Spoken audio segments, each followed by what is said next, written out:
Hi there, this is Manny with Classic Auto Repair. Today we're looking at a 1956 Ford F100. New customer, we're doing a video inspection. Top side, bottom undercarriage was completed and reviewed yesterday. So I'm gonna go ahead and take you through what I found on the truck, along with the repair list that we also need to estimate for the customer as we go through items. So again, let's just kind of get through the list. A real nice example of a 56 Ford, not all original. Obviously they didn't come with a motor like this. It's had some frame splicing, independent suspension put on the front.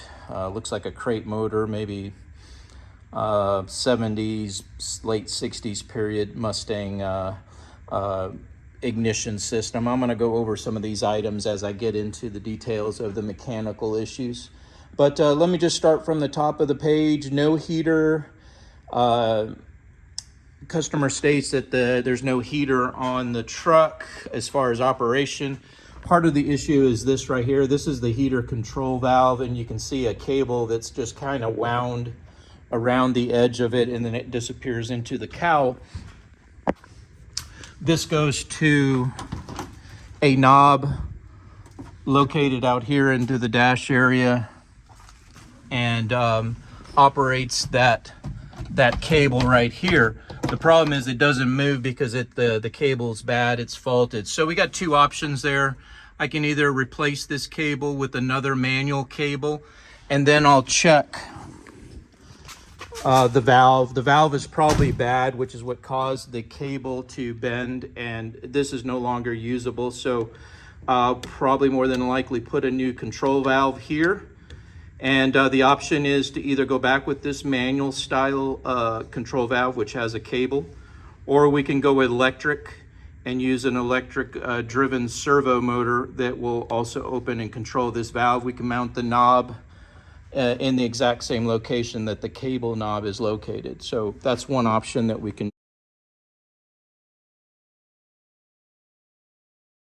do there. And that should, I've checked the heater blower itself. The motor is working and blowing at high speed. And the flappers are controlled by some cables that are mislabeled here. This one right here is the choke cable, but this doesn't have a manual choke anymore. And what that cable does now is it drives this heater door flapper to let air come into the cabin or to shut it off completely. So if you push it in, then it's open. If you pull it, it's going to be closed and not let air come in the bottom, which usually redirects the air up to the defrosters if it has that option on it. No upper dash vents, so the only place that the heat is going to come from usually on these trucks is going to be right out of this port right here, and that's what that cable that says choke opens and closes that. And then this cable here turns on and off the heater control valve that we talked about earlier, and then that switch next to it, this drives the blower motor itself. So you got high, off, and then down is low. So that's your heater control switch that's that controls the blower fan motor, which is over here, and it goes through this heater core, gets heat into the cabin.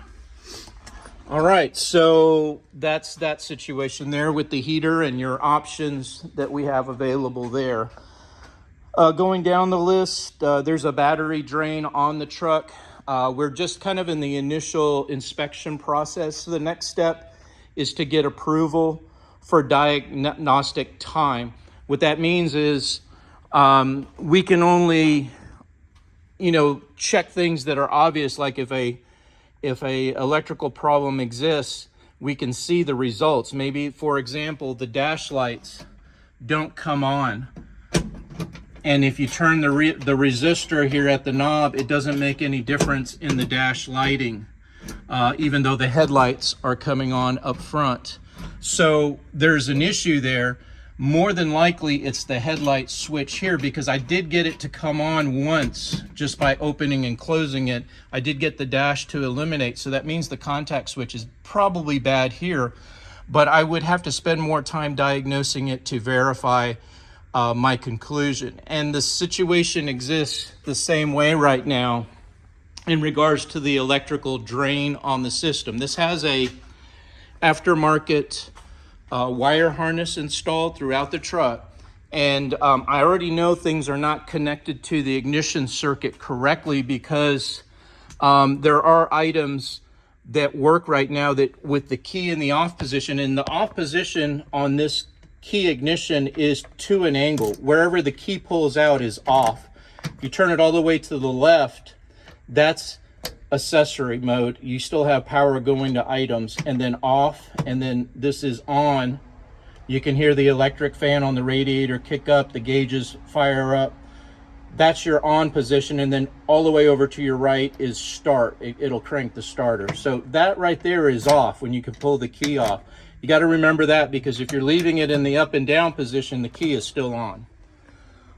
Probably there's a slot in here that has been damaged, and the ignition switch is actually setting at an angle. It should be up and down, but it doesn't matter. Regardless, you just want to make sure that when you pull on the key, it comes out. That's the off position, but you do have some wiring that is still powered and energized in the off position, and that's what's causing the battery drain.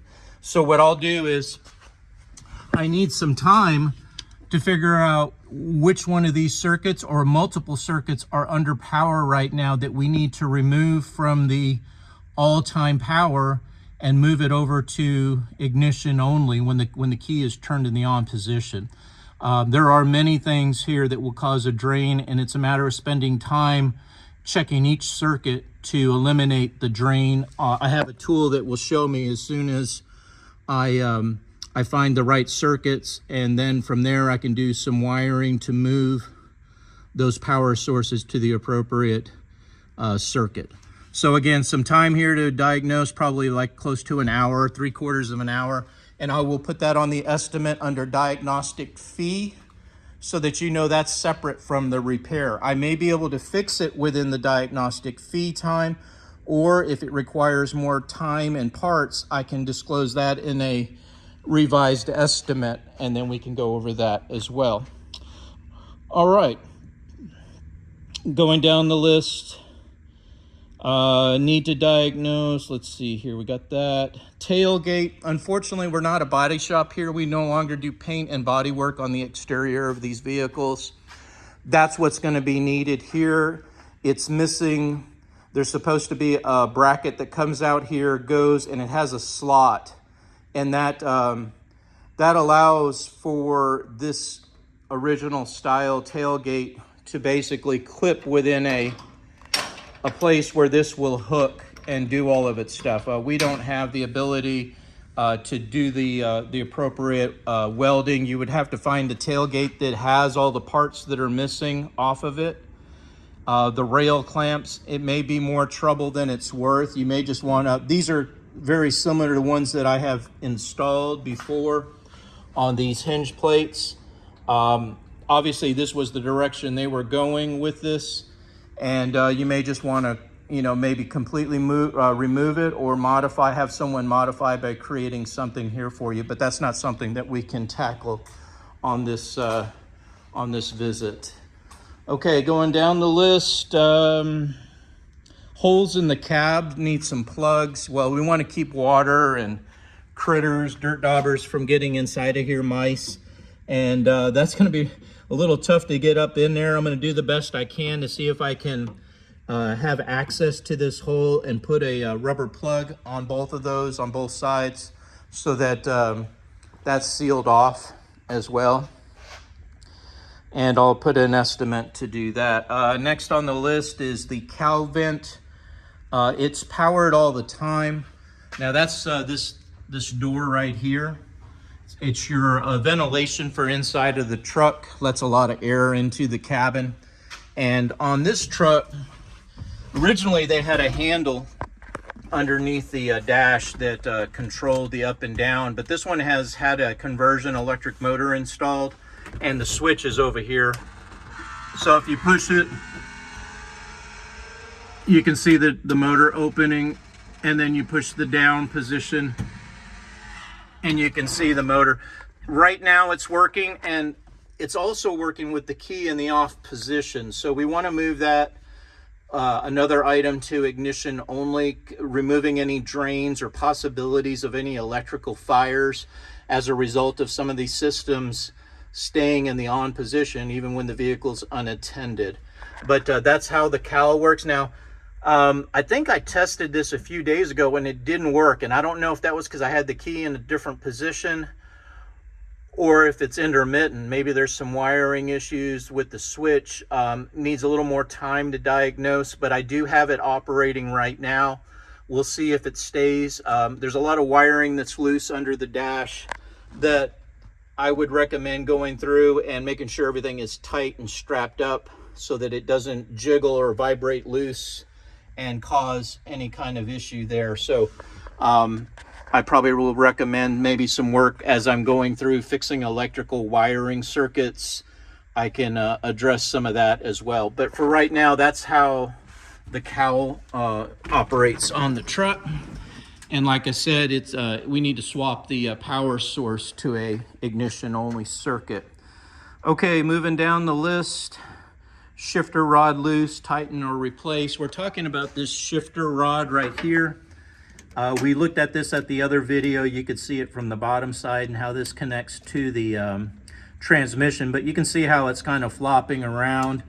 I think the problem there is there needs to be a little play in this because it needs to be able to articulate and move, but I think it has a little too much travel. What we may want to do here is either replace it with a correct part if it's available. I doubt that I will be able to find one, but I can research a manufacturer that may make this product that will connect this to this specific transmission. Seeing how it's not a stock install, a lot of this stuff just has to be fabricated or made to work.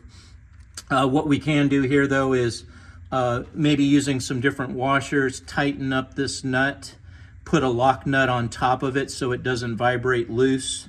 And this is all metal right here because it is so close to the exhaust pipe. I might recommend here adding an insulator because this exhaust is running 500 degrees and it's so close to this metal, and this metal is going to conduct all the way up to the steering wheel. This tube probably gets very hot if you were driving it on the highway for an hour to a show or something. This tube right here would probably get extremely hot, which is going to cause some of the parts inside to fail, the rubber seals and things like that. So maybe consider putting an exhaust wrap on this header pipe as it gets close to the column, as a kind of a to solve a problem that hasn't occurred yet, but just basic mechanics here. We want to keep heat from anything that will cause a possible failure in the future. All right, so let's see, what else do I have? Okay.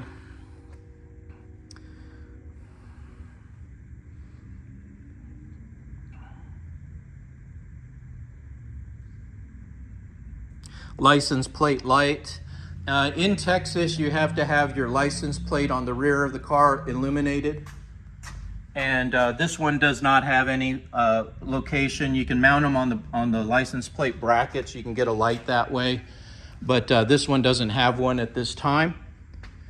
And if you had to get a safety test, that would fail.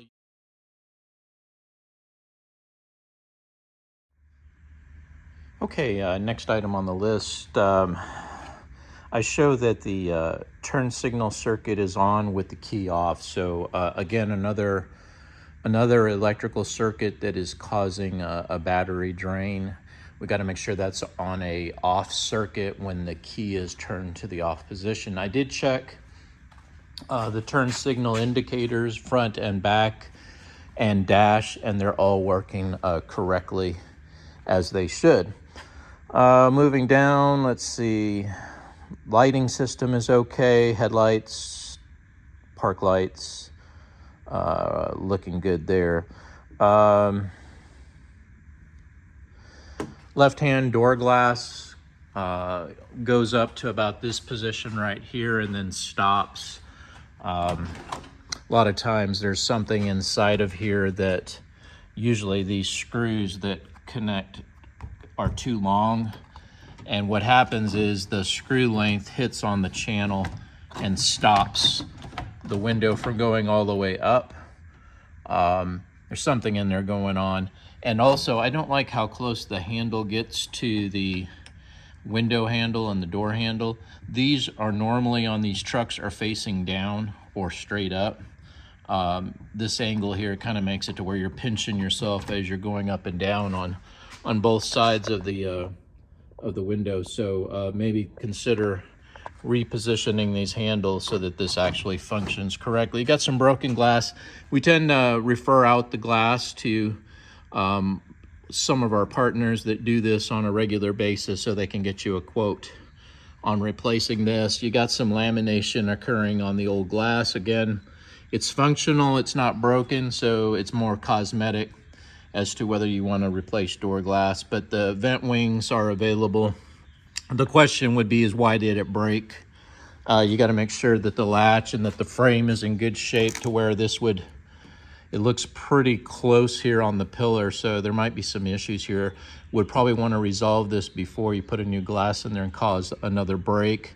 Not really something I can do here. That looks like maybe this weather strip is sticking on the wing glass, causing it to be under stress. So maybe putting some silicone here so that this slides nice and easy will put less stress on the glass, preventing it from breaking in the future when the new piece is installed. These still have the, again, they're old and laminated, so it's a good thing to maybe consider replacing that as well. I'll put you in touch with my glass guy and see if that can help you out there. Okay, moving down the list. Door glass, wing glass, coolant leak. Need to flush antifreeze. Okay, yeah, this is something I found during my road testing. First of all, we always inspect inside of the radiator, and this is it's kind of hard to see, but it's pretty murky inside of there. Let's see if I can get a good position of the, yeah, see right there you can kind of see the condition of the antifreeze, and it's kind of brown and nasty, so I would recommend flushing the antifreeze out. The coils don't look real bad. The inside of the tank, I think it'd be okay. This is an older radiator. The new ones are pretty thick. If you were going to add air conditioning on this truck, I would recommend increasing the core width to maybe a 3 or 4 row aluminum. It's going to dissipate the heat a lot better than this old radiator is doing. But based on the fact that it doesn't have air conditioning at this time, it's not really a big concern. My concern would be the overflow tube, which is this right here. It is dumping fluid down the overflow tube, which is right there, and dumping the old antifreeze. You can see how rusty and corroded it is. So a reason to, again, do the flush.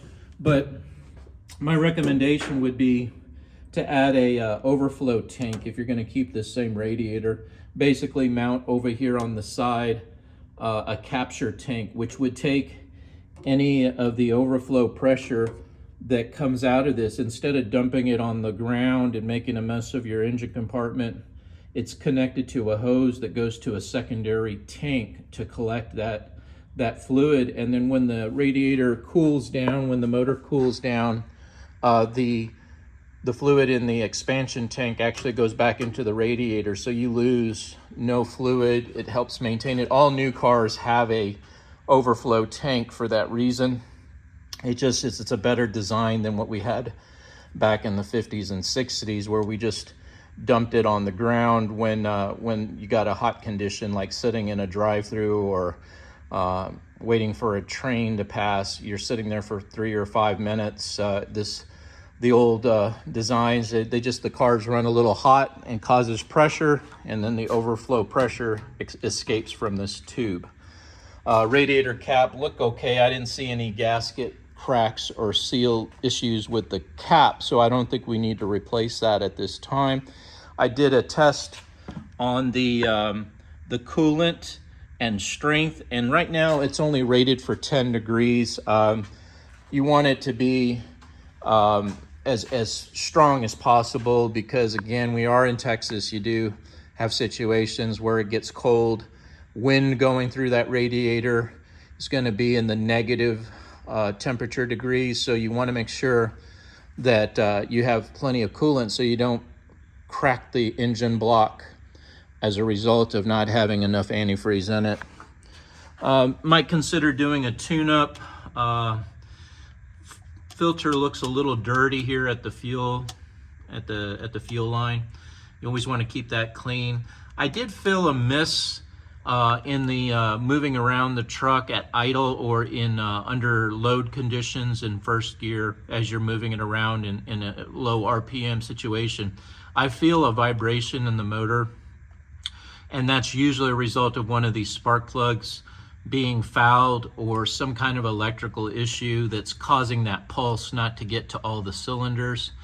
It could fix itself with some more road testing, getting it on the road, really blowing out the engine passages by getting some higher RPMs up, you know, on highway driving will help keep this thing running as good as possible.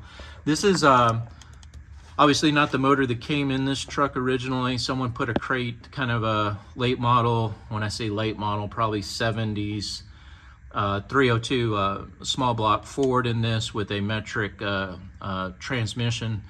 This setup is fine. The only problem I have is this is old technology, even though at the time it was pretty state of the art, but this is a solid state ignition system, and it's very problematic in all the Fords of the late 60s, early 70s, Broncos, Mustangs, they all use this new ignition system they came out with from Ford, and it uses an ignition box, which is right here. It has some wires running, and those connect to the distributor, and it was supposed to help eliminate an issue that we have with old cars in the ignition contacts, or what they call points.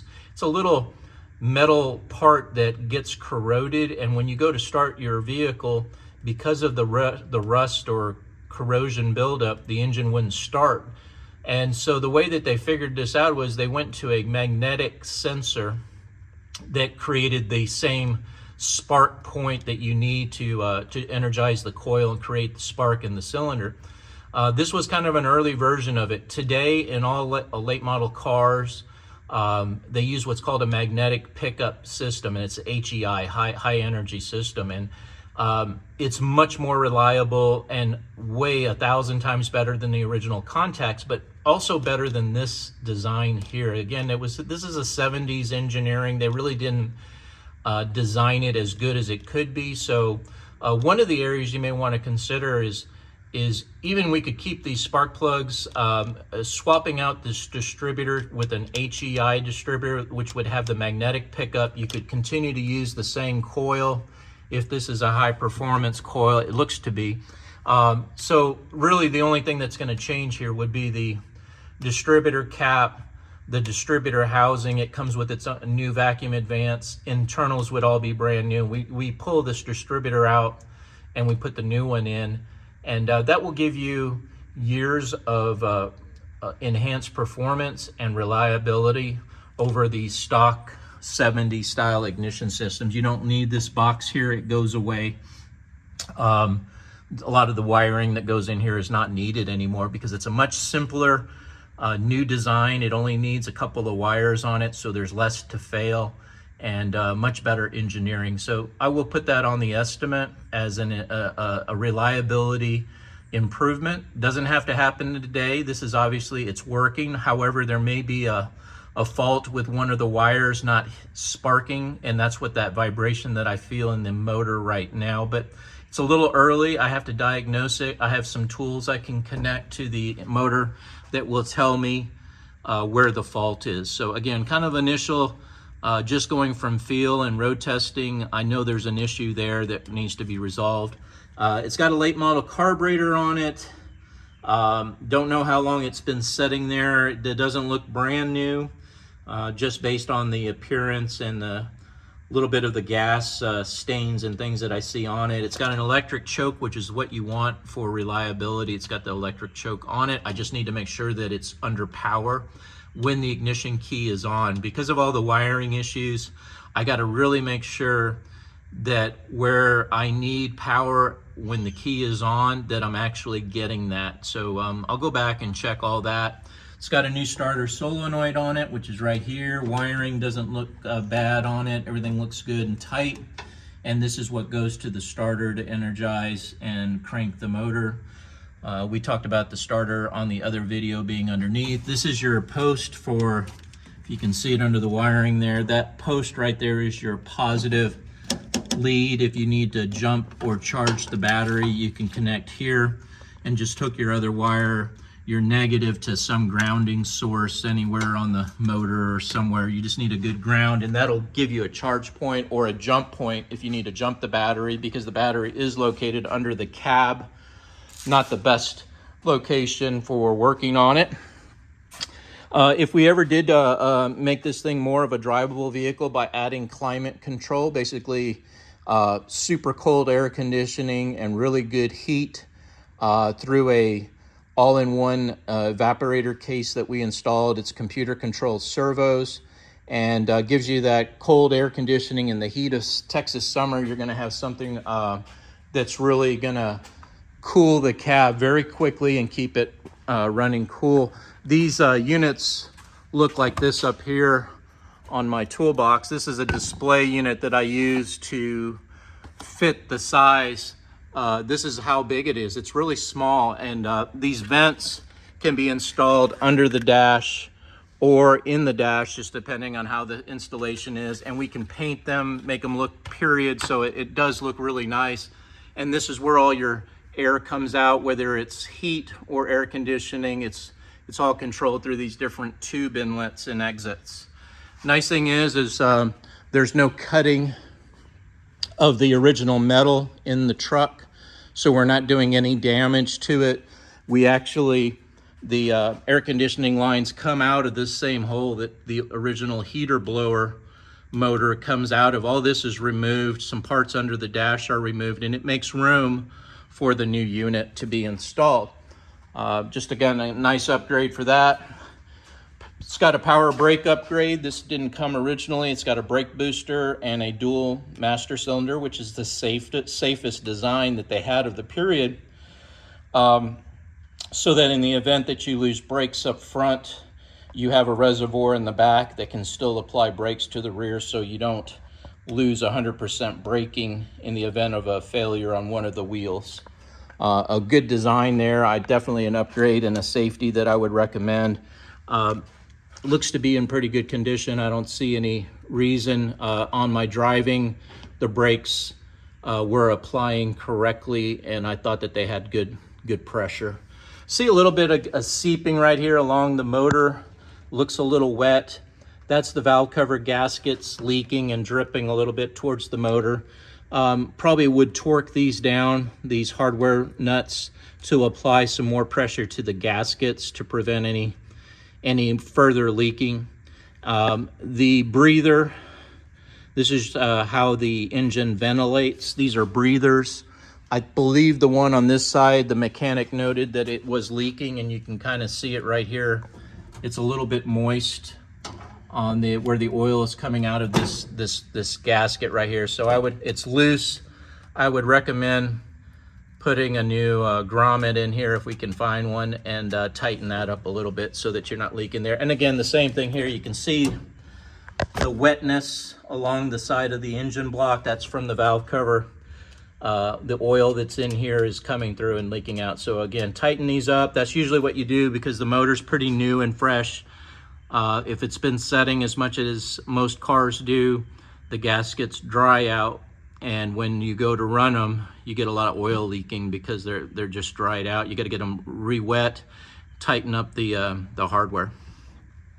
It's got a late model alternator on it, which is obviously important driving all of these accessories. And I'll be able to tell once I get all the electrical repairs made. I can run some tests on the voltage system to see how much output is coming versus the amount of drain on the electrical systems, to make sure you got a balanced electrical system. You're driving down the road, if you got the radio, the you know, the headlights on, the air conditioning, all of those things are going to be pulling voltage from the battery. And if this alternator is not compensating for that, then you're going to lose charging on the battery, and it won't, when you go to start it the next time, it won't start because the battery is actually being pulled of its storage. So just something we'll look at as we get a little bit more mechanical repairs diagnosed on the truck to make it, you know, again, reliable and drivable. This is the other side of the wiper motor. For this has been converted. Originally they had vacuum motors right here, and it used a vacuum to drive the wipers. These are a much better improvement, but there is a power issue right now. The switch doesn't turn on the motor, so I need to go in, check some electrical circuits, fuses, find out why this is not under power, so that will be working for you as well. All right, let me look at my list. I believe that was it there. I think we pretty much covered everything on the truck. Exterior wise, just beautiful chrome, everything here. I don't see any areas that we need to find a solution for you. It's got the hood bumpers on it, keeps everything from getting chipped up. Exterior wise, wheels and tires look like they're in really good shape. Exterior chrome mirrors, you know, a little bit of steel wool, some wax will help bring out the luster in the chrome. They used really good chrome back in these days, and these reproduction parts, depending on whether they were American made or Chinese, you'll get a much different type of appearance on them, but usually a little wax and steel wool will bring out the shine in it. Windshield has a few rub marks from the wipers, but overall condition of the windshield is in pretty good shape. Got a little bug there. I thought that might be a chip. Whiskers, glass whiskers, weather strips all look like they've been replaced on the truck, so I don't have an issue there. Door handles work the way that they should. Weather stripping in here is new. Got upgraded seats with power seats, and I did find a space if you ever want to upgrade your install a sound system in this. I've got a lot of room down in between the seat here for mounting a lot of equipment, whether it be amplifiers, large speakers. We offer a speaker that goes under the seat for trucks, and it gives us our tweeter and subwoofers, mid-range, all in one enclosed unit that has been installed by us over the years, and it does really a nice job. Now you got the radio delete here. It doesn't have a spot for a radio, but that doesn't mean that we can't mount a unit under the seat that has a remote control, so I could run it under the carpet and mount something in this location right here without damaging the dash as an option. They do make those kind of units. They have them with just a remote that you can just keep in the glove box or in the seat, and it will drive all the functions of the stereo system without having it visibly seen. Originally, these trucks had options for speakers. I've seen them up here in the cabs on trucks. Had a Chevy in here, a 57, and it had a speaker box right here, original back in 1957 when the truck was built. We tend to put them in the kick panels right here because it's such an open, big area. We can put a 6.5-inch speaker here, and on the other side, the big speakers underneath the seats, so you don't take up any space, or back here in a box behind the seats. There's a lot of options there if you want to have some tunes while you're driving. These systems can have Bluetooth connections so that you can stream your phone music from your smartphone to the truck, and also take and receive and send phone calls from the stereo system as well. It's got a late model dash cluster. Need to check the lighting because it came on once and then I haven't seen it again. Also, the speedometer needs to be calibrated to the sensor, to the transmission, or find out what the fault is. It could be a power issue, it could be multiple things, but I'll get into it, report back what I found. It's got some new pedals, brake pedals, pads, everything looks good there. It's got a late model steering column added to it. I don't see any problems with the installation there. Horn button doesn't work here, but there is a horn button under the dash that is functioning. I tested that as well. Headliner looks great. Nice job on the headliner and visors, seats, everything in here looks fantastic. I wouldn't make any changes in it. Step seals, everything looks good here, brand new. Carpeting looks great.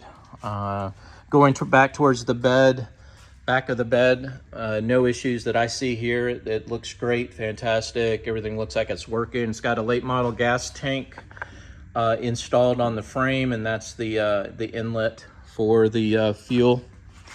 And we talked about the tailgate and what options are available there. The exhaust pipe we talked about in the previous video not being even, which you can see from the top side here versus here.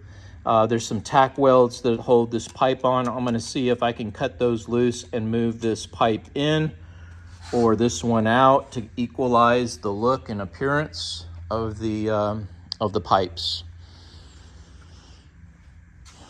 And this does have a light for the license plate light. It's actually located as it is stock, which is underneath the driver's side tail light. When you turn on your park lights, this area right here is illuminated. However, there's not a lot of room here for the bumper is right here to have the license plate be illuminated. So really, best solution would be to put a little light on the license plate frame. Either they make them with them on the top or on the bottom, and just run a wire to the park lights circuit, and that'll illuminate that rear tail light for you, or rear license plate.